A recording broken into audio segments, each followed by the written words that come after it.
Let's be honest. Sometimes dating after divorce isn't about readiness. It's about restlessness. We're lonely, we're curious, and deep down, we want to feel wanted again. But how do we know if we're really ready or just looking for a distraction? Today, I've got my good friend Denise back with me, and we're going to talk about the messy, funny, and sometimes painful reality of dating after divorce from both a male and female perspective. Denise, thank you for taking time out of your day to have this conversation. Thank you. Thank you. Let's get messy. Well, it's going to be messy. All right. I feel like I need to say something right off the bat, and that is I have been asked 100 times to do a podcast about dating, and I did not want this divorce podcast to turn into a dating podcast because I feel like there's a million of those out there, and everybody's got their funny stories, and y'all girls all go off and talk about what happened to you, and us guys go off, we talk about what happens to us. There's 1,000 podcasts about that. So I don't want to just necessarily stay with that. I've always wanted to have a lens of being a Christian and how that affects the milestones after divorce. But I got to be honest, sometimes it's hard to put theology on top of this nonsense. Like, it is really hard to date at our age. And I'm trying to understand, and this is what I want us to do today. I want us to talk about what part is gender differences, what part is society, cultural differences, and what part is age of just being empty nesters and older and wiser. Like, why is this thing so hard? What's going on? I mean, do you even have a clue of why it's hard? Or is it just, this is the way it is, this is the difference between men and women? Like, how do you categorize it in your brain, all the struggles you have with dating? It's funny, as you were saying that, I'm thinking, if anybody's tuning in on how to do it right, probably not the podcast. Move on. Yeah, we're like, let's, do as I say, not as I do, because I don't know if we have mastered it. And I think all of the things you said, I think age, and I feel it was much more easy when I was in my 20s than when I've been in my 50s. So, okay, well, we got to start somewhere. So let's just start with the beginning. So for most people listening, you were divorced and you take some time because we're all supposed to take some time, and that's wise. I'm not saying it's not. But then you think, okay, I think I'm ready. Now, that's a weird word because are you really ready, or is it restless? Meaning, I don't want to sit at home anymore. I'm tired of my life being in shambles. An idea of having fun, the idea of having someone feels like it's worth this effort. And then we all think, well, I don't want to date somebody from work. I don't want to date somebody from church. I think I'll get on the apps. So do you remember your moment when you're like, okay, I think I'm going to give this thing a shot and I'm going to get on an app? Yeah. Yeah. No, I totally remember my first. And I think when you first jump in, it's fun and, it's new. You're probably not as picky. And, if you're getting this second time, it's kind of reminding you and reliving maybe when you were, single once before, and, just figuring out the apps. I didn't know there were people that ghosted. I didn't know, you don't know that stuff. So I know as a female, when you're first on the apps, all of a sudden you get all these likes, hearts, whatever they are, whatever dings. And, of course, as maybe men feel this too, but as a woman, it was just like, oh, wow, what have I been missing? And this is great. And so it's that affirmation, It is. that endorphin, Yeah. being that. And then you realize they're bozos, or I don't know. I mean, and I shouldn't say that, but there's bozos out there. Yeah. Yeah. When you get a ding and it's a, hey, and that's as far as it goes. It's just like, oh, Lord, this is going to take effort. Yeah. So let's talk about that for a second. There is something to the original starting of dating that you're like, oh, well, there are people out here who like me. I look, I'm photogenic enough and I wrote a witty enough bio that people must like me. So there's that. I think some people stay in that mode literally for years and years and years and years and years. They just love the attention. They love the game. They love playing it, but they're really not trying to date. And I think that's one of our big takeaways, or at least mine, is the apps are so toxic. I'm going to say worthless. It's not true. It's not worthless because people have met each other on the apps. But there is such, I don't know, an epidemic of people playing on the apps, using it as entertainment. It's just one of the apps on your phone. You engage. You're not really serious. You're not. That's where I'm frustrated. I got to be honest. I am frustrated of people saying they want a relationship. That's what's in their bio. And then you try to have one. And no, they don't. No, they don't. I feel like now, this is where we're allowed, Denise, you can generalize about men, and I'm going to generalize about women. Everything I'm saying is not true, and I know that. But I want you to play defense where you want, and you can play offense where you want. But I feel like so many women say they want a man, and literally what you're really saying is, I want to interview you to see if you fit in my life. And if I don't like something about you, I'm moving on. And y'all's defense levels are so high, they're unrealistic because nobody's perfect. And there's something about an app that makes you just start judging people. Nope, too short, too tall, too this, too that. He didn't text the right words. Well, he should have said this on Thursday because we were going out on Saturday. I mean, y'all microanalyze every little thing that we do so much. You're not in any relationships. And then we get exhausted by it. And then we all get off the apps because we're like, I'm tired of playing this game. And I've talked to so many men are tired of pushing the rope uphill. And then I think that's why you all see our lack of effort, because we're like, after 100 mistakes, we just give up trying. Does that make sense? Yeah. No, I absolutely agree. I agree with all of that. And I mean, I feel like it's on the woman's side as well. Well, I have to say, I do see a lot more where you probably see women are, I'm looking for a relationship. On the female side, we see a lot of, I'm looking for casual, and I don't know, maybe I'm on the wrong app. Well, You but know, you and I have had this conversation. I think casual means something to you that it doesn't necessarily mean. To you, it's a red flag.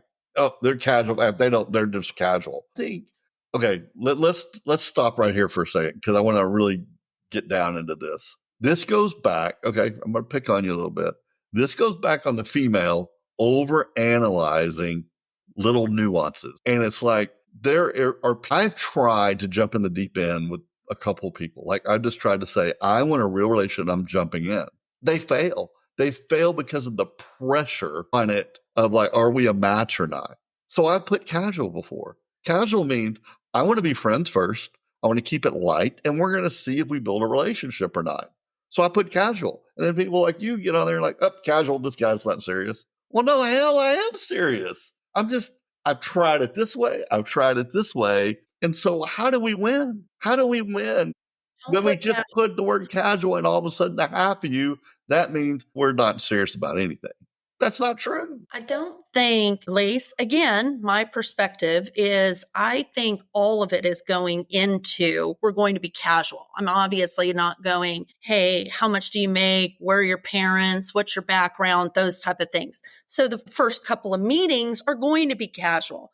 But when I read casual or just want a friend, I don't even know what some of the words are and things like that. I just no, I don't, I have friends and I'm not on this looking for a friend. If a friend comes out of it, great. If we don't match, if things like that. But I hear or see casual as I want 3 a week or, Right. it, I'm all not of really those. serious, but we can hang out when we hang out. And Yeah, it is what it is.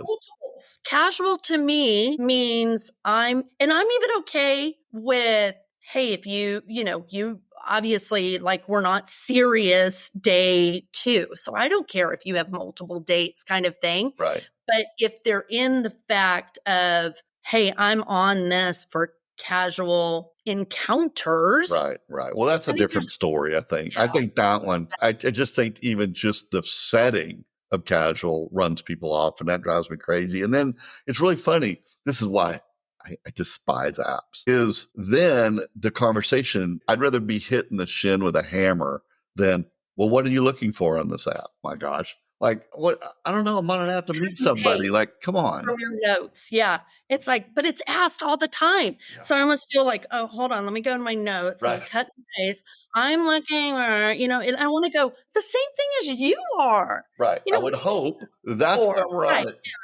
Yeah. I mean, I want somebody to go to the concert with. I want somebody to enjoy, the local festival. I mean, yeah, I don't know. I guess when other women put that, like, are you expecting, what are you looking for? Do they want the man to go, I'd like to be married within 2 years and I would like. Let's take a quick break. Are you making the tough decision about divorce or in the middle of your recovery? Well, I have a few books you will want to read. Don't navigate one of the hardest journeys you will face without a roadmap. Visit toddturner.com/books to find the helpful guide you can keep with you during this time of decisions and healing. toddturner.com/books. Now back to the program. Yeah, what do you want us to say? And that's the thing too, back to this casual thing as a guy.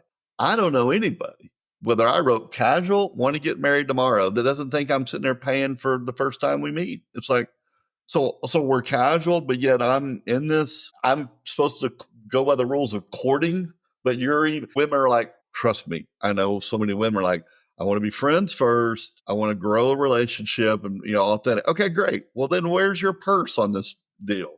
Why am I paying and treating this like I'm the man pursuing? And you're saying, this is going to be a long journey so you get to know each other for the next year before. What? I mean, that doesn't even make sense. It's not fair. I'm in a mood today. We are going to disagree on that one again. I think, and maybe I'm old school on that, but I think you set the tone for what you're looking for. And so I feel it is a gentleman's not responsibility. Oh, I know. What word are you looking for there? I'd love to know. I know. And it was even what I told my boys when they started dating.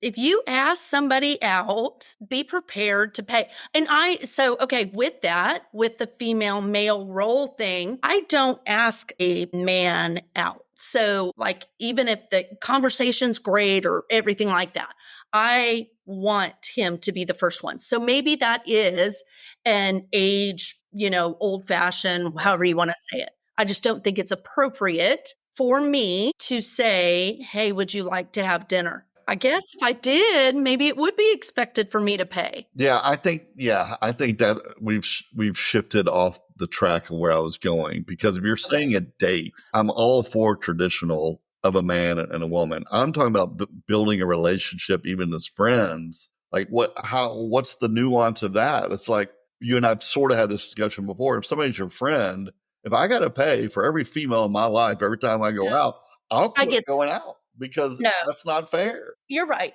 And I razz you about that with us just because. Do I expect it? No, 100% no.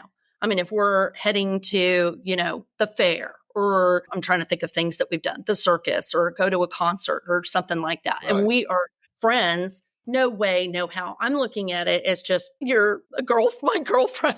Right. Well, that's different because we're friends. I think we're talking about dating, love, or when you're meet somebody and it's, I think it's fair. Maybe it's a bad assumption. I think it's fair to say nobody, well, golly, that's not true. A person of sound mind would want to be really good friends with the person they marry. Like, right? I guess some people just want a wife or they want a husband, but to me, I want a friend. I want a friend who I'm romantically attracted to, who I want to spend the rest of my life with. I want to be a friend. Dating is this goofiest thing where we're like, oh, we decide whether or not you fit all the criteria. And then we grow a friendship. And it's like, oh, wait a minute.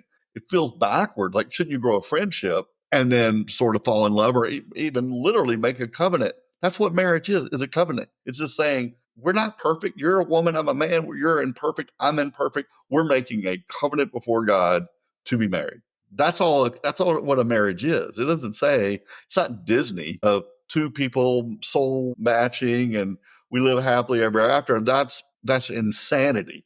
That does not happen. It's not a real thing. It's bogus. But if you're supposed to be friends first, then where does courting come in versus being friends? Like, I don't understand how it's even, like you said, you and I aren't really good at this. I don't even know how it's supposed to work. I have tried it every which way to be friends, to jump in the deep end, to see, and I get exhausted by it.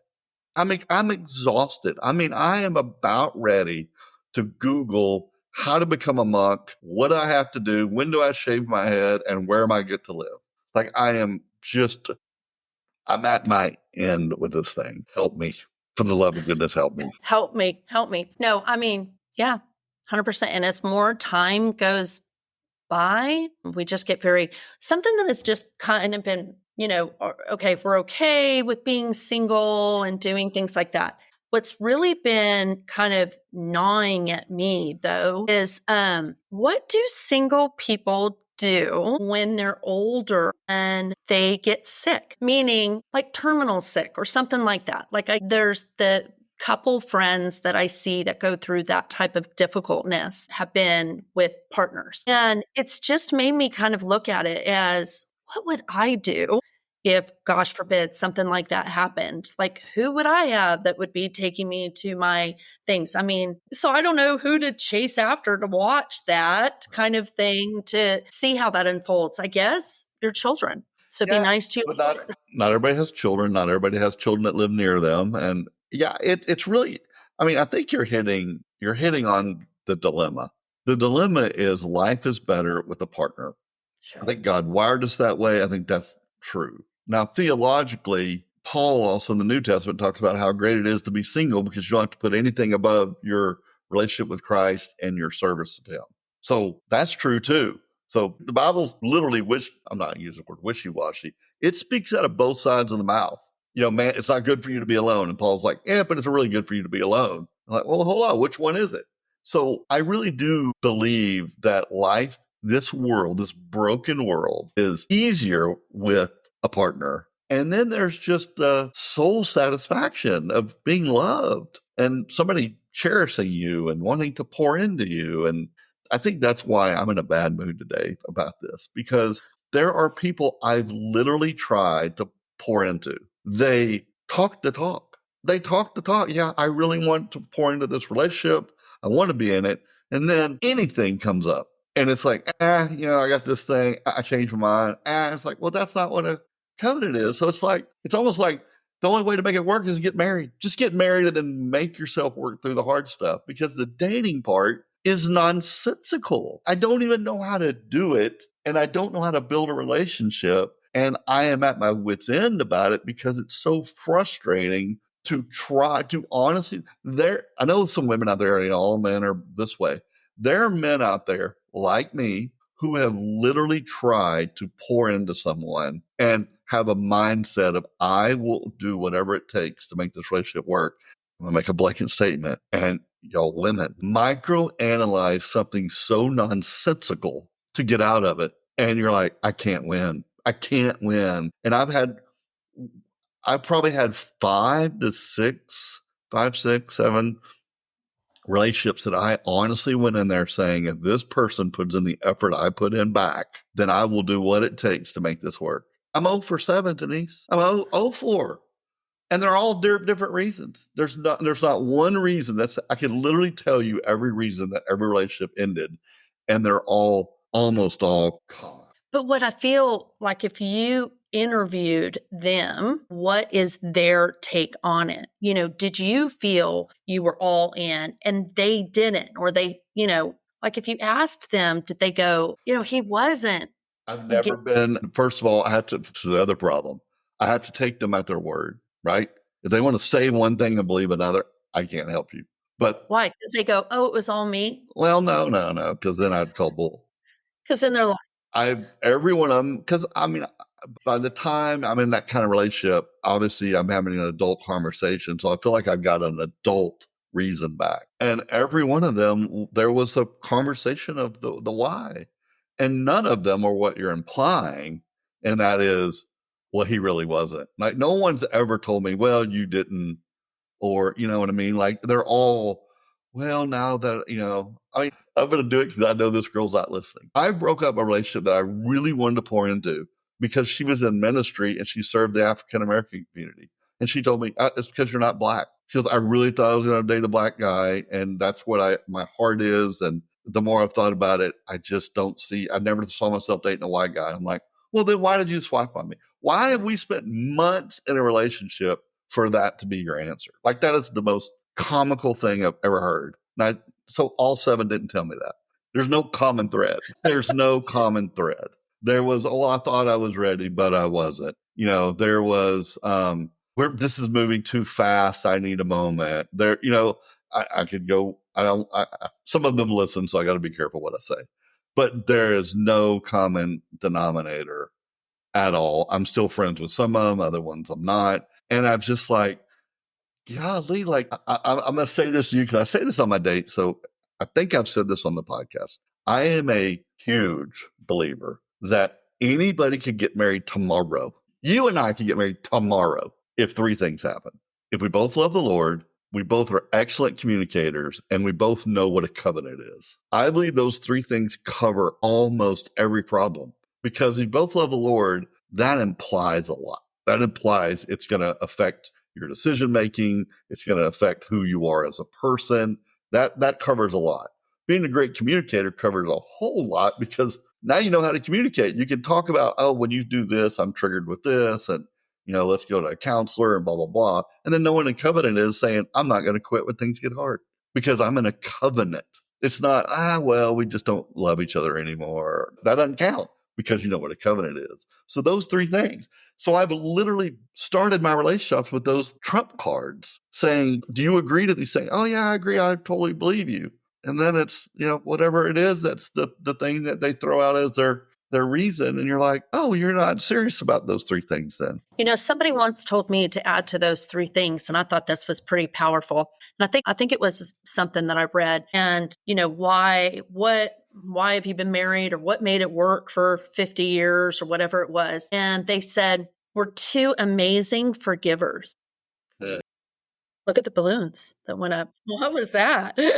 And I thought that was pretty dang powerful if you think about it, because we all fall short. We all, right now or this week, I'm not, pouring into him, or, short or sassy or whatever, because I've got this on my plate or whatever. Yeah. And that person has to be forgiving and show grace, and same, and vice versa. There's going to be days that person's not on, and things like that. So that's something to add to that list. It's a great nuance. I would say it's covered by, you love the Lord, because you love the Lord, you keep his commandments. He tells you what love is, and he says love is you don't remember trespasses. Like, your grace is love. So if you love the Lord, you therefore love your neighbor. You therefore love your wife. You love your spouse. And by loving them, you would give them grace. You would forgive. You would, all the things you're talking about. There's all the nuances in there. But to me, it's covered by, if you truly love the Lord, then you can't be angry at your spouse. You can't, belittle her. You can't treat her like a human. You know what I mean? Like, you can't treat her like you would treat just anybody. They're you. That's you on the other side. It's God's child, and you treat them well, and you, you empathize with them. You give them grace. You love them. You love God. You love people. There's no other way around it. That tank, I feel, has to be greater for your partner, because I know, with whatever's going on, I could be super sweet to neighbor, hey, how's it going? And, yes, happy to help. But then come in, slam the door, and cranky. It's one of those where you're having a horrible, argument, frustrated about something, and then answer the phone. Hello. Right. It's like we turn off. You play the game. Yeah. What you give to everyone else by doing that Christian role of, showing love, but then remembering to do it and to be that forgiveness when the one that you can show your true colors with all the time. I think you hit on something that's super important. And this goes into why time is so important. It is so easy for us to play the game. We can go to work and, how you doing? And then we shut that door, and then you're cussing at the guy in front of you in the traffic. There's the the public persona. That's the apps. Here's my best picture. Here's my wittiest line. Here's me wearing my best dress, and I curled my hair for you. And then there's about the 2 to 3 month mark where the walls come down and you start really getting their real feelings, because now you're in the car with them and they're cussing out the guy in front of you and you're like, oh, okay, there it is. Now here's the real you, not the fake you. And it takes time to get to that. And so that's why, it's wisely you have to date somebody for a little while, because people can fake it. And I'm not even sure they're trying to fake it. I think you just said it. We all naturally know how to play this social game. And so you play it, and we all play the church game on Sunday mornings, which is why I not despise church. Don't take that out of context. I despise a church culture that many churches have of, let's all put on our best face on Sunday morning. How you doing? Oh, I'm doing great. Well, hold on. And did your wife have cancer? And didn't you just lose your job? And aren't you like way overweight and depressed? Oh, but you're fine. Okay, my bad. No, you're not fine. Say it. Say it. Be real, people. Be real. It drives me crazy. And we all just play the game. And I think that's the thing with the dating. So we're playing the game. And I'm like, I guess I still don't want to play the game, Denise. I just want to be who I am. I want somebody who sees me and is committed to saying, I'm going to take you warts and all, the good and the bad. Instead of, we haven't got to this yet, in my mind with the women, it's the boss culture. It's just like, well, I'm my own person. I'm whatever. And I've created this great life for myself, and you better fit in and you better behave, or I'd rather be alone. And I'm like, okay, well, then I'm going to quit trying. I'm tired of trying to break that dang wall down that y'all have. But remember, I think a lot of that is them saying it to remind themselves.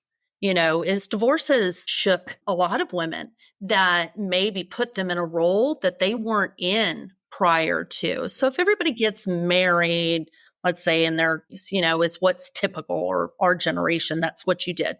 You either went to school and then you got married, and then you found yourself, either doing your job or raising children or things like that. When divorce happens, there's that separation of having to find themselves. And I find men identify a lot with what they do, and women more identify with family and, those type of things. It explains who they are. And so when that financial aspect is pulled, those that are saying I'm independent, they may have just recently found their footing in that. And they're saying it almost like an affirmation that they're. It's a morning affirmation. It comes out of like, I don't need a man. I'm fine. It's like, well, no, you don't need one. None of us need anything. But do you want one?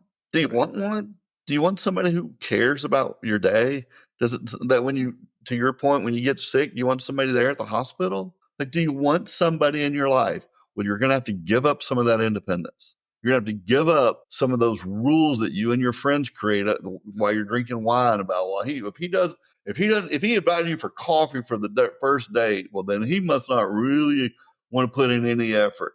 Tell that woman to shut up. Tell her to shut up. That is not good advice. I feel like, it's almost where's that middle that doesn't make the men run the other way. So men don't want to hear, I don't need a man. I'm independent. I'm this. But you don't want to hear, I'm looking for somebody. I want to go back to my past life. I want somebody, that is going to raise my children or is going to play that role and provide for me. So there's that middle. That's fair. That is a fair analysis of if you just lay down and say, I'm just looking for a man to support me and be the head of the house, and I just want to come do this traditional role, that I'll be like, well, that sounds like you're just wanting, I get it. And so where, and I think that goes back to what we were first started. Like, there is a difference of dating in your 50s when you're sort of empty nest. You are trying to figure out who you are. You have all the free time in the world to do whatever it is you want to do. And then you're like, well, how do I blend somebody into this life? And I mean, from my experiences, and I've only been single in my 40s and 50s. It's so much harder in my 50s than it was in the 40s. 40s, you don't even have these conversations. And to your point, in the 20s and 30s, when you're in child rearing years, you have a whole nother mindset up of like, oh, you got kids, I got kids, let's blend them together and we'll figure this out. Yep. Empty nest dating is another animal that you're like, okay, I'm at a point now. I mean, I'm closer to 60 than I am 40s. And I'm at a point now where I'm like, I guess by the time I reach my 60s, if I'm not married, I'll just be single. I'll just be single. So I'm gonna throw something out that, for my Christian friends that are listening, which I'm assuming most everybody's a Christian listening, you're not all my friends. My friends are gonna think horrible of me, and you are too. But I'm gonna have a Brace myself.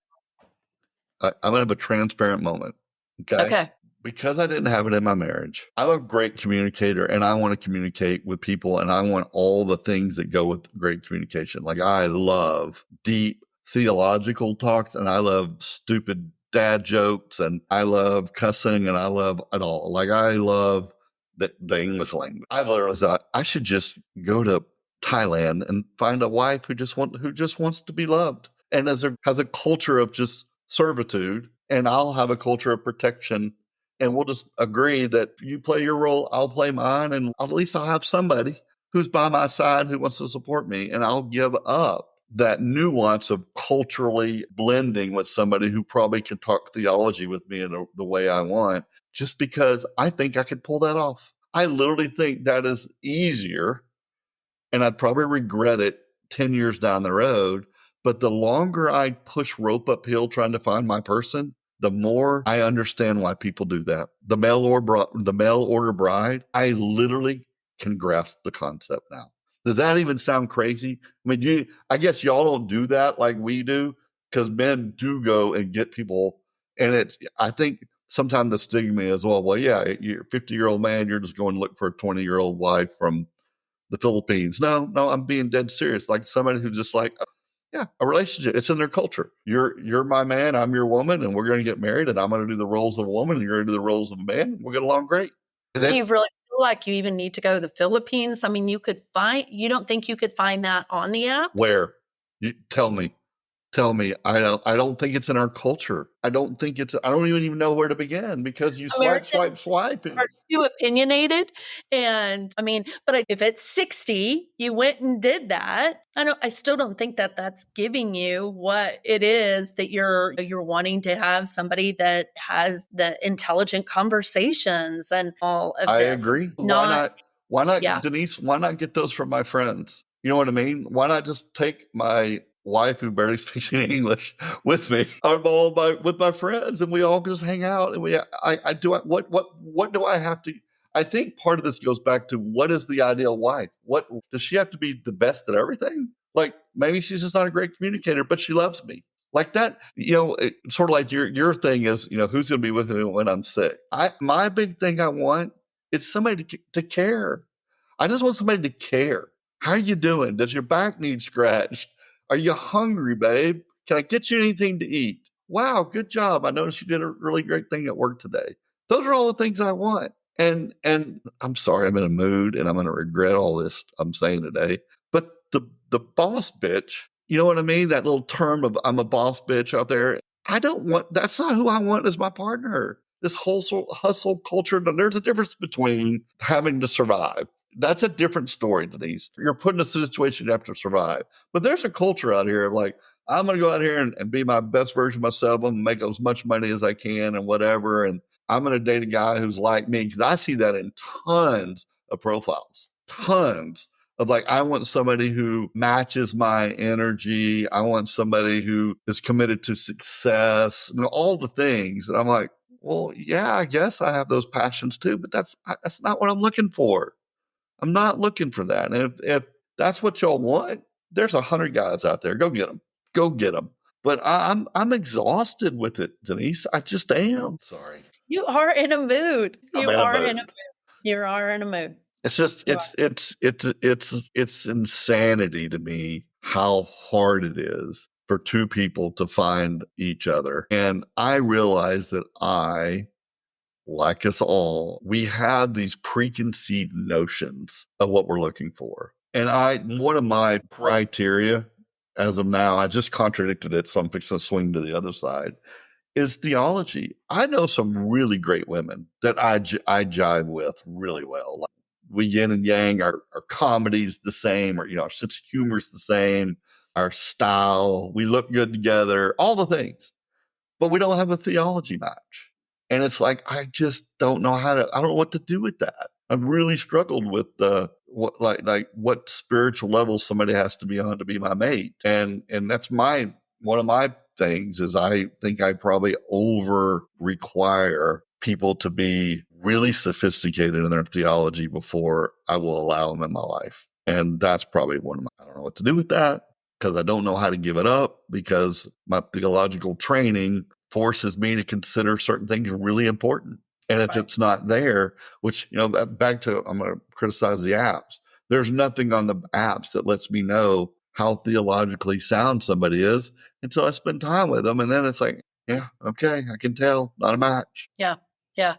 And I was thinking of that too, that we're sitting here going, why isn't that person out there? And where do we find that person? And all of these other things. And I think it just comes back to, what if we're not the person, you know what I mean? Like, what do we have to change so we're more appealing? I don't know. I mean, I don't want to go, maybe I need to learn more theology so that I'm more appealing I don't want to change who I am with those type of things. But for some who have been on the apps and it worked and there was that chemistry, maybe they were at a right point in their life that they were able to give to that person what that person needed. And maybe, we feel like we're healed. We feel like we're trucking down, but perhaps we're not. Yeah, interesting. I was trying to keep this out of the theological thing today, but since God's involved in it all, it's hard to do that. I feel like one of the things y'all women have a dilemma with is, if you love the Lord and know your Bible, how could you mesh your life with a man who's not going to be a good spiritual leader? I forget even leader, just a man who walks with God. And in a way, you should be testing whether they are or they're not. And so to me, y'all have the easiest throwaway. It's easy. You're like, I don't see any fruits in your life. Men say Christian, and then everything they talk to you about has nothing to do with the Lord, has nothing to do with changing their behavior. It has nothing to do with the filter that they put on everything that they do. So to me, y'all have a blessing and a curse. You have a quick, that's not my guy. And the curse is you run through people left and right because you're like, I can't find my guy who loves the Lord. And on my side, I guess sometimes I over criteria. Well, do they love the Lord? But man, you listen to Joel Osteen. Oh my God, I can't even believe it. You know what I mean? It's like their spiritual level is what I'm judging. And I'm like, well, maybe if they love the Lord. So I've talked to my counselor about it. Like, where do you draw the line? Because not everybody has a deep knowledge of the Bible. Not everybody has all the blessings that I've been blessed with of what I know. And so I judge them, but I guess I should just look for somebody who's willing to listen, loves the Lord, and holds their theology loose. Because I can tell you all day long what I believe and why I believe it, but I still hold it loose because I'm willing to listen to other sides of just like, tell me why, you grew up Church of Christ. Tell me about that. Not, well, church, Bible says this. I'm like, okay, well, now you're not willing to listen because you're just going to drop me some verses that you were taught when you were a kid, so it just, makes me want to throw up. But yeah, I feel like let's go back to that. So like, how do you, I'm assuming you've held your line. I'm assuming you haven't, because sometimes you just get tired of blowing through God. You got to give people a chance, even though they say they're a Christian and you don't see it. Like, talk about that for a minute. I think I don't think I talk religion right out of the gate, nor has it ever been talked with me. I know that I click left or whatever if it says atheist, or they make a point to put in there, I hate religion. I do not believe in God and all this other stuff. And I'm like, okay, well, we're obviously not going to be a match. So go this way. I've only had one, and I felt he was extreme the other way. We talked about our faith, and I thought, oh, this is great. This is great. And then it was the extreme, I mean, obviously there's the issue of premarital sex and things like that. And so we kind of went over that discussion. But then it was, I don't even want to hold hands or kiss someone until we get married. And I was worried that he was gay. I thought, okay, this is extreme the other way. And I asked, I mean, I was intrigued. I was like, why? You know, I just don't get it.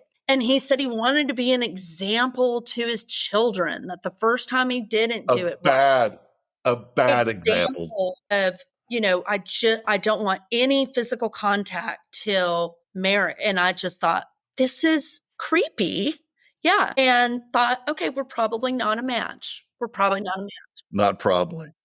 Yeah. And just because I'm not getting married in a week and I expect to hold your hand in a week, so there was that. So I don't, you're a different one in the sense of I've never been on a date other than that one that we've talked religion. I mean, I guess in maybe the chat, what are you doing Sunday? Are you going to church? And so there's been that loosely, but nothing extreme. I do feel, and then I feel bad because then I'm thinking, well, if they aren't a Christian, are they brought into my life for me to share the Lord with? So that goes. No, dating is not. I know. I think, okay, dating is not a gospel opportunity. It doesn't mean that it's not, but you don't go in as a mission field of let me date atheists and see if I can convert them. I mean, that's a no. That's a heck. I have never done with that church thing. I've never done a singles group at church. I have always felt that's weird. Works for some, but I've always felt that's weird too. Same. Like I just go to church singing, praying, and I feel weird because I've done it, opened my eyes and looked around like, okay, who's just sitting with his kids or who's sitting alone? And then I think, this is not what I'm supposed to be doing at church. Yeah. And then what am I going to accidentally bump into him? Or, I mean, it's just weird. Well, I'm going to word it differently, but yes, I agree, but for different reasons. My deal is from experience. And this is for people who are listening in who, are laughing because they think we're both idiots. Here's the problem. Well, yeah, if you want to meet somebody who's a believer, go to church. Are you an idiot? I'm like, no. I know how hard it is. I've talked to at this point somewhere around 150 to 200 people probably. That's probably how many people I've been in chats with, dated, or, over 8 years. That sounds like a lot. It's not really that much. This week I've done that. And it's so hard to find a match. Why would I, at my own church, meet somebody, find out that we're not a match, and now I don't want to sit by them. It's awkward. Don't mess where you go to church. I don't want my odds are so low to blend with somebody that I don't even want to go do it. And so to your point, you're either in worship mode and church mode, or you're in dating mode, and the two don't mix very well. And I know people think, oh, that's your answer. It's not the answer. I don't want to, it's sort of like people who don't date people at the gym because they want to go to the gym. And if I date you and we break up, now I can't go work out at 4:00 on Thursday because I know you're going to be there. It's the same concept. See, because I just don't think, I think if somebody introduced me at church and it didn't work out, I wouldn't feel awkward seeing them, hey, what's up? Just because we didn't work out doesn't mean that's not going to be. Same with the gym. I mean, unless it was this ugly, break. I mean, but the chances of it not being. So I'm not opposed to meeting somebody at church, at the gym. I just feel awkward looking. So an encounter or an introduction I'm open to, because I feel like we can all be adults, we can all go and serve on this thing. And if we're not a hit, I don't know. I mean, I'm not enemies with anybody that I've been on a date with. Yeah, well, no, that's not 100% true, but it's 90% true. I know there's some enemies you have because I hate some of your ex-boyfriends. So it's not 100% true. So I think that goes back to the role of men and women. Is to what I hear you say is, oh, if a guy asked me out, we went out, it'd be fine. I'm like, no, but we're the guy. I got to walk up to you at a church.